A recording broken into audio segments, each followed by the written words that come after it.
సంగారెడ్డి జిల్లా వత్పల్లి మండలం కేరూరు కాన్సల్పల్లి గ్రామాల రోడ్డుపై స్థానికులు భారీ ముసలిని గుర్తించారు.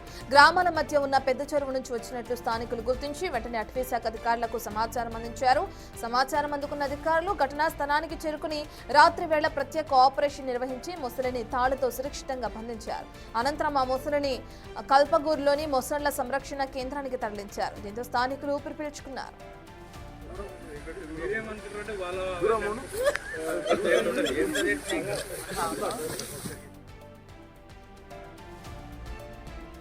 పూర్తి డీటెయిల్స్ మా ప్రతినిధి దుర్గారెడ్డి అందిస్తారు. రైట్ దుర్గారెడ్డి, ముసలిని ఇప్పటికే సంరక్షణ కేంద్రానికి తరలించినట్లు మనం చూస్తున్నాం. అయితే ఫస్ట్ గా ఎవరు గుర్తించారు, దానికి సంబంధించిన అధికారులు ఎటువంటి సమాచారం అందిస్తున్నారు?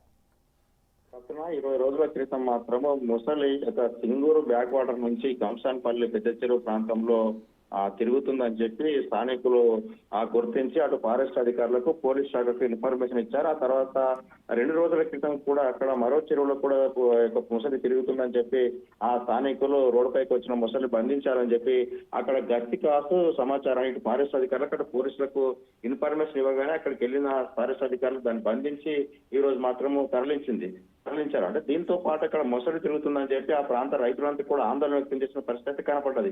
20 రోజుల నుంచి కూడా మొసలి భయానికి పశువుల కాపర్లే కావచ్చు, ఆ రైతులు కానీ ఆ ప్రాంతానికి వెళ్ళలేకపోయారు. ఈ రోజు ముసలిని వాళ్ళు బంధించడంతో ఆ ప్రాంత రైతులంతా ఊపిరి పీల్చిన సంఘటన మాత్రం ఇక్కడ అల్లదుర్గ మండలం కంసాన్పల్లి ఆ తర్వాత పేరూరు గ్రామం మధ్యలో జరిగిన ఆ సంఘటనకు వాళ్ళు రైతులంతా సంతోషం వ్యక్తం చేసిన పరిస్థితి కనిపిస్తుంది.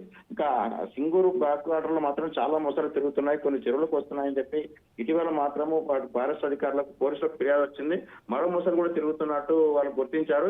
ఇప్పటికీ ఒక ముసలి బంధించారు, మరొకటి కూడా తిరుగుతుంటే ఆ సమాచారం అందిస్తే దాన్ని కూడా పట్టుకుంటామని చెప్పి ఫారెస్ట్ అధికారులు వెల్లడిస్తున్న విషయం అయితే మనకు తెలుస్తుంది. Ratna. Right, thank you Durga Reddy.